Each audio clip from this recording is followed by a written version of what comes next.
Hello, ladies and gentlemen. My name is Tyler, and you are about to experience another episode of Everyday EDC. Thank you guys so much for coming and checking this out. Today, we have the QSP Puffin. Not at all what I thought it was going to be. And once again, this is a knife that I thought was going to be much more large. And I never look at specs. I look at the knife, and I if I like it, I'll get it. If I don't like it, I won't get it. You know, it has nothing to do with the size anymore. Initially, it was like, it's got to be a 3.5 or a 3.25. Now I'm like, I've fallen for every single knife that I've held in its own right, so it doesn't matter what it is. And this QSP Puffin is no exception, right? So, let's go over some specs for you guys real quick. I don't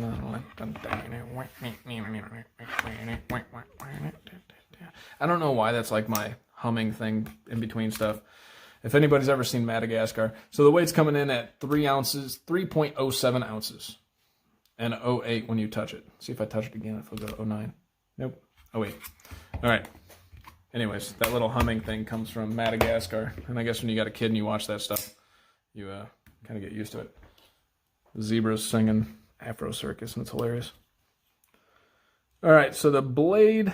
Woohoo. Let's just get a double check here, right?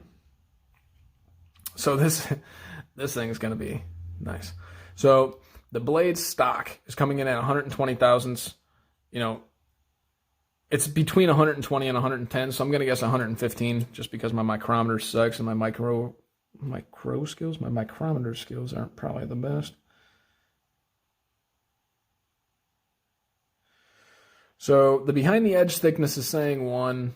If you let off a little bit, I mean, I'm going to guess once again that this is coming in at around 15 to 20 thousandths, which is pretty damn slicey. Overall length of this guy coming in at just at 7 inches. The blade length's coming in at just about 3 1/4. We'll call it 3 1/8. And the overall cutting edge is coming in at exactly 3 inches. Some size comparisons for us. Well, bam.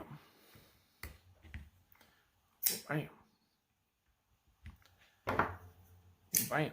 As everybody knows who's watched my channel, I do show a ton of size comparisons. The whole purpose of this is if you guys have not seen any knife, but a few, you may see one that you recognize and you can compare it to the knife that's on the table. That's the whole purpose here. For example, the mini feldspar. The mini feldspar is almost matching this. They're almost the exact same without this like bubble butt at the end, you know? Obviously the large feldspar is dwarfing the Puffin, which it's funny because they have the Puffin and they have the penguin. They also have the parrot. They also have the copperhead. So if we look here, the Dogma's got it by about, we'll call it 1/2 inch, and the Doris is coming in right around the same length.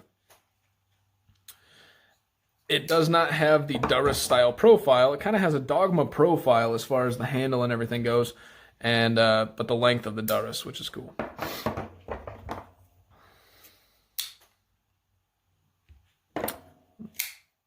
Rat 1 and Rat 2. As you can see, very similar to the Rat 1. And actually, if you look at the blades, like, yeah, not going to go into it. But the Rat, jack up this blade. The Rat 1 is very comparable with this in size. Rat 2. The Rat 2 is very comparable with this in size. Jackass. All right, so we got the Manix 2 and the Spyderco Astute. The Spyderco Astute, once again, very comparable in size, other than the little, what kind of ass would you call that? I don't really know. Somebody name that. In the comments in this video, name what kind of ass this thing has. While this is a totally off topic and ridiculous. While this has kind of the bubble butt, this is like a bony ass. I don't really know. All right, so back on track. The Manix 2 and the Spyderco Astute. Spyderco Astute coming in at right around the same length as that. And the Manix 2 obviously dwarfing this knife. So let's talk about the elephant in the room before we go into anything else. There is no other opening method other than this slot Okay? To put that into perspective, here is my pinky. I have narrow fingers, probably extra large hands, and my narrow fingers are long, but that's my pinky. I can barely get it in there, okay? Your thumb, good freaking luck. Like, you have to literally stuff your thumb in there and then go. The only way that you're able to open this, in my opinion, is a good old Spidey flick. Now, if you have sausage fingers, not judging, cool thing, man. You got sausage fingers. I don't really give a damn. I'm going to tell you right now, do not go for the Puffin. This little Puffin son-of-a-bitch is not going to be your cup of tea. But if you have narrow fingers, nimble hands, and you're good at the Spidey flick, you're going to love this knife. Now, for those of you with sausage fingers, this knife does also come in with a thumb stud to remedy this. I believe it originally started with the slot, and then probably Metal Complex. He threw up the red flag when he was reviewing this thing and was like, this knife is perfect, excluding that. And how bad that was for him, he shut this thing down. He could not recommend it or anything. For me, I can, but to the specific crowd that knows what they're getting into and also knows that they have nimble hands, they like the Spidey flick, and it's a little rougher on your hands. This detent is super strong, right? So let's check this out.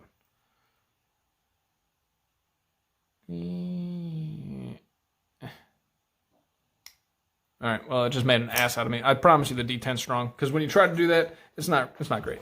So the detent is pretty strong. Not too strong, but maybe. So as we can see here, we actually have a black anodized or coated titanium frame lock knife, which is really nice. It's got this over travel stop right here, which is even better. And, it feels so high quality, guys. When it's in your hand, at first you pick it up and you're like, I don't know. But then you start carrying it around and you're like, wow. We got this titanium pocket clip, which I don't know about the pocket clip. It's a nice looking pocket clip, but the thing about it is this thing does not want to go in and out of your pants. That's a little bit of a pain in the ass. But other than that, if we look at the carbon fiber for the fit and finish, we see no gaps. It's almost perfectly fitted around there.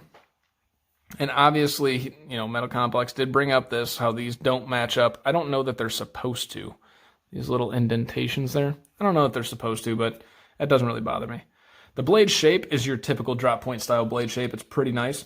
The blade steel is S35VN. I forgot, so I had to check, which is also nice. Let's go into the things that I like, the things that I don't like, and I'll let you guys go for those of you still sticking around. Things that I like. This is a ridiculously slicey knife. Haven't had too much of a chance to use at work, but if you check this out, we be popping hairs. You know what I mean? Look at that. My wife's going to come home and say, what the fuck happened to your arm? Got into a fight with a knife. So, pretty sweet. Baby bottom smooth. Stupid slicey, right?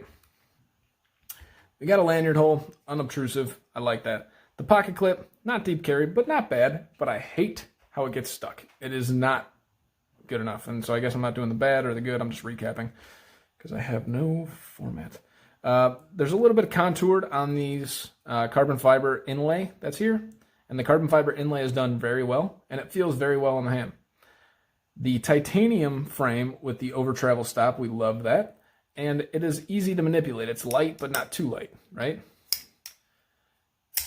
The action is great as long as you can get your finger in there. Otherwise, if you're worried about that, just buy the version of the thumb stud. It's the same price from what I've seen.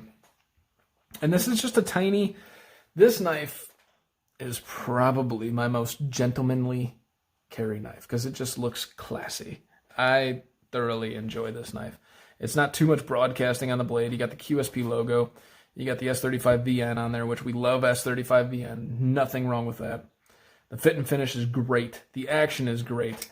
If you don't like that, get a thumb stud. If you don't like the pocket clip, you might be shit out of luck. I don't know. You could probably replace it with something. Other than that, the QSP Puffin, guys, if you're looking for this classy little carry, I can definitely recommend it. For $140, I don't know. I don't know that I can recommend it for $140. But for the price that I got it for, $90 to $100, brand new, if you see it, I wouldn't hesitate. I think that this is a great find, a great deal. It's a laser beam for the slice, and it's great. So this is the QSP Puffin, guys. My name is Tyler. This is Everyday EDC. Thank you guys so much for watching. Stay sharp, stay safe, try different beers, and enjoy your day. Have a good one, guys.